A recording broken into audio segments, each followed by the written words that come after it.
Hi, everybody. Today's just going to be the second video for the fall 2021 Rural Research Methods course. We're going to cover a couple of different things today. We're going to cover ethics. So we gave a lecture a couple weeks back on ethics and the importance of considering not doing undue harm to any participants in research. And then we're going to do the overview of the survey. I'll do another video after we finish the qualitative component. But before we get into that, a couple of notes. Lit reviews were well done. I've talked about this in course, but in case you weren't there for it, the biggest concern or criticism of the literature reviews is that they, in many instances, were annotated bibliographies. There are a lot of references available through the University of Guelph Library online to provide a little bit more background about the difference between the two. Essentially, though, an annotated bibliography is just like a bibliography, except with an annotation under it. So, Smith 2021 did a study on, or Smith 2021 title, source, whatever, and then you give an overview of it. That's it. That's an annotated bibliography. A lit review is a story that highlights the landscape related to some topic, some phenomenon, and you write this in a way that provides the reader with an overview of everything that's pertinent to the topic. You tell a story. You do this without including direct quotes, without including page references to sources. Rather, you tell it in a way that can be read without the inclusion of the sources. So, climate change has been noted to be the most important concern facing the global community in history.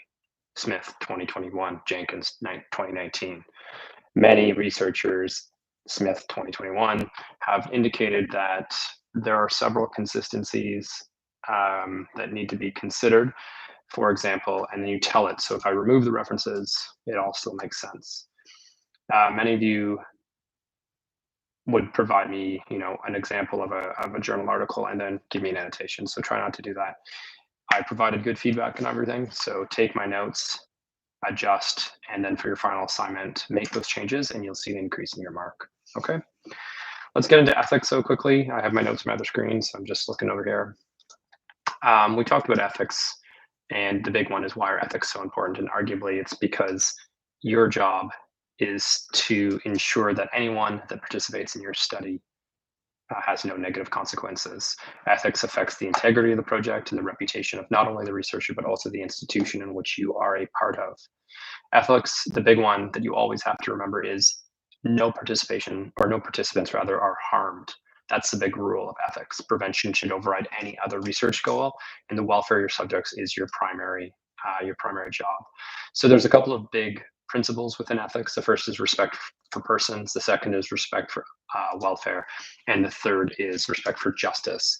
Each of them are slightly different, and we're covered in the notes. So take a look on the course link page to provide you with a little bit more detail about each one of those principles. In broad terms, quantitative research entails the collection of numerical data. So after talking about ethics, we started getting into the quant right away. Quant, numbers, qualitative words. That's all you really need to remember. Quant has a tendency to follow the scientific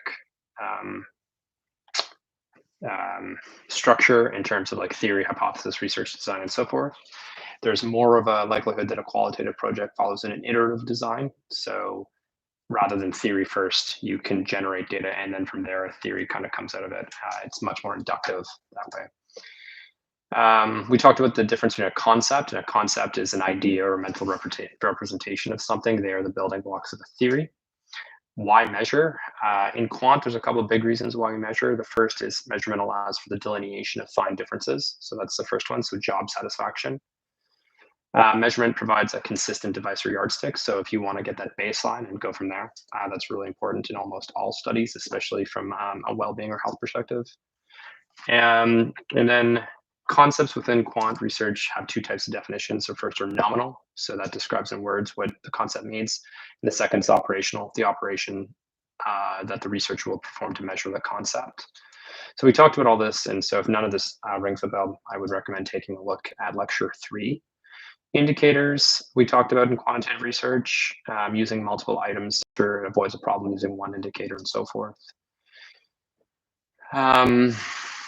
When coding, you want to make sure that your codings are standalone so they don't overlap. So if you have a whole bunch of quantitative data that you need to analyze, you want to code it. You want to spend a lot of time developing this list of categories that the coding takes place because you want it to be exhaustive. And the terms of engagement about how codes are applied must be clear. You want to take notes, like I've talked about already. Note taking is super, super critical. We talked about reliability and validity. Reliability is concerned with the consistency of the measurement, and there are three types of meaning. Stability over time, so something like thermometers. Internal reliability, whether multiple measures are administered in one setting are consistent, so can you do it again and again and again and get the same answer? And then inter-observer consistency, when numerous researchers are involved in subjective research, open-ended interview questions are an example. Validity is whether an indicator developed to gauge a concept really does do so. So are you doing what you said you would? Example, IQ tests, multiple choice quizzes, and so forth. There's a couple of different types of validity that we talked about: face validity, concurrent validity, construct validity, and convergent validity. Definitions for each were provided. Internal validity, you're looking for that causality, trying to find out why things are the way they are. And then you want to be able to generalize. And then you want to be able to replicate it as many times as possible. So those are kind of the strengths. There's a couple of criticisms, obviously, of quant. There's differences between people, social institutions, and nature. So we are part of the world around us. Quantitative is only useful in cases that lack that self-reflection. There's an artificiality critique associated with quant, produces fake sense of accuracy and precision. So something like, what is your social class? The fact that you're able to even respond that in a quantitative way doesn't really make sense if you start to like tease out what's involved in social class. It's not real. There's a disjunction between the questions, instruments, and life, so it lacks that contextual realness. It removes interpretation. We interpret, it's what we do, we're humans. So, I mean, it gets back to the idea of subjectivity versus objectivity. We as researchers interpret the findings without asking respondents' perceptions, and don't forget, as researchers, we're not objective. Getting into qual then, like I said, it's about words and images rather than numbers. It usually involves an inductive view of the relationship between theory and research. So qualitative research tends to start with field research and then develop theories and concepts from that. So as opposed to quant, that is theories then kind of go in a much more structured way. It's interpretivist. It seeks to understand the world through people's interpretations and experiences. So think of questions around perception or experience. It's often constructivist. We've talked about the difference between constructionist or constructivism and positivism. Positivism is more that black and white. Constructivism is our concepts, our beliefs are informed and constructed by what's around us. It often is naturalist. It tries to minimize the difference between the social worlds. There's a couple big types of qualitative research that you probably will participate or endeavor on. First is ethnographic or participant observation. That's when the researcher is immersed in a social setting, observing, listening. Qualitative interviewing, this is the one that you will actually be doing, refers to in-depth, semi-structured, unstructured interviews. It really gets to some of the context and the depth questions. Focus groups, several people interviewed together, often with a semi-structured format. So that might be in context in which safety in numbers or trying to minimize, perception that you're outside of society. So those big groups. Discourse and conversational analysis and critical discourse analysis. Those are the language-based ones, just to be clear.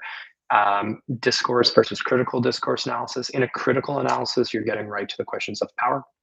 Content analysis, that's qualitative analysis of text, and then PAR, participant action research, direct collaboration affected with people who are affected. Theory and concepts, you more often than not find grounded theory discussed quite often in qualitative research. And there's a couple of different ways to evaluate the rigor of qualitative research. I mentioned an article. The authors are Baxter and Isles from 1997, and it talks about evaluating the rigor of qualitative research. And in that article, they discuss credibility, transferability, dependability, and confirmability. Critiques, I mean, there's lots. It's too subjective. How can we get results that are valid if it's so subjective? Is it replicable? So can somebody else do it again and again and get the same answers? And generally the answer is no, but that's not one of the objectives. Can you make generalizations from it? Hard to say. And perhaps a lack of transparency. At the end of that, I gave a little bit of an overview of the big differences in a chart form, so take a look at that. After the introduction to the two types, qual and quant, we got into survey research, and that's where your second assignment is. So you've been asked to develop a quantitative survey in Qualtrics, which is a software program that all University of Guelph students have, and administer it related to the topic that was covered in your literature review. That assignment is due, my gosh, next week. I want to say on the 2nd or the 5th. I can't remember the date. I apologize, but it is in the course outline. Starting with the surveys, though,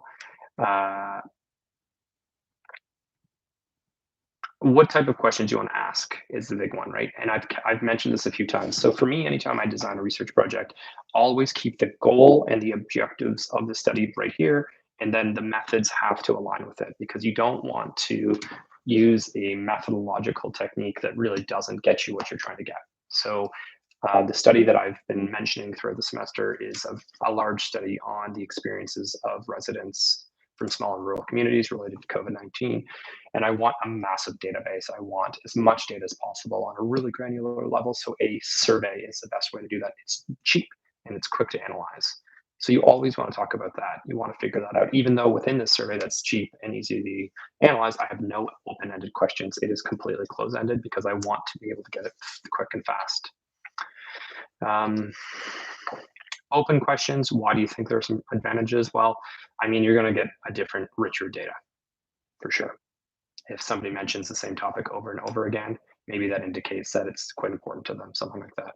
Disadvantages, though, it's time consuming, it has to be coded, it's difficult. Potential for inconsistency in the way that questions were asked, and so forth. So there's a lot of things you have to consider.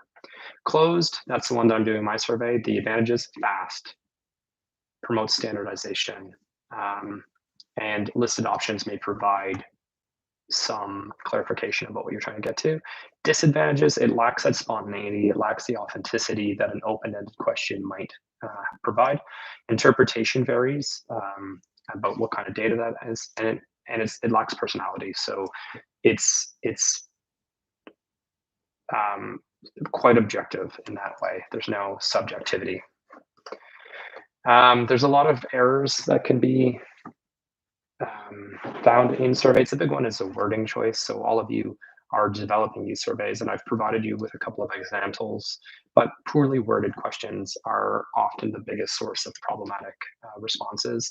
Interviewer error asking the question. So if you're actually delivering it with your voice, try to be as consistent with your tone and your delivery as possible.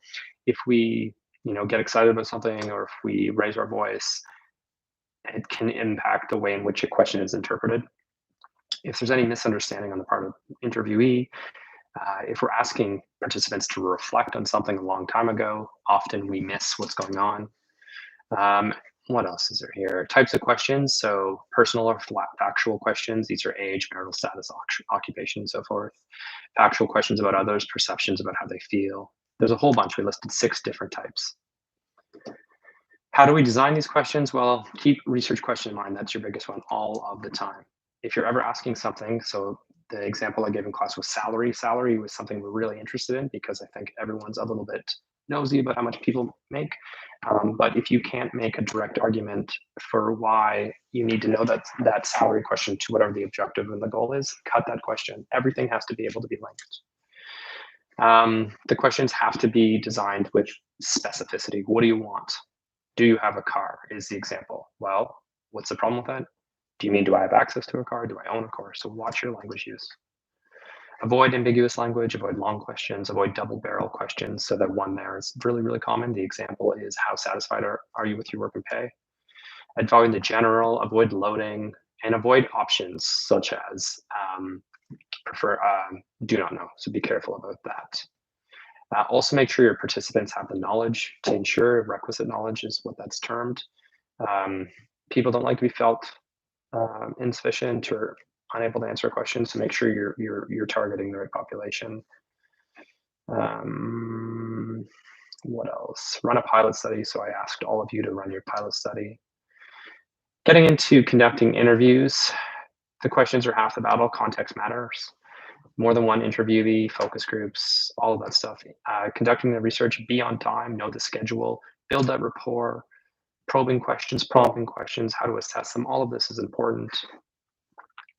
Questionnaires are essentially interview without a person. We talked about that for a bit. I said if you have to do interviews, I gave examples. So find a place that's safe. That's the first one. So make sure everybody that's conducting any sort of research, you take your own safety into consideration. I gave an example of something that happened to me during my PhD that was embarrassing and probably not safe. A couple different types of surveys. They can be email-based or web-based. Then researcher-driven diaries in the form of questionnaire. You ask participants to do a food diary, for example. There's some disadvantages and some advantages. Disadvantages is expensive, people get bored and stop, and we tend to lie. What else did we talk about here? Then we got into some more survey stuff, part 2.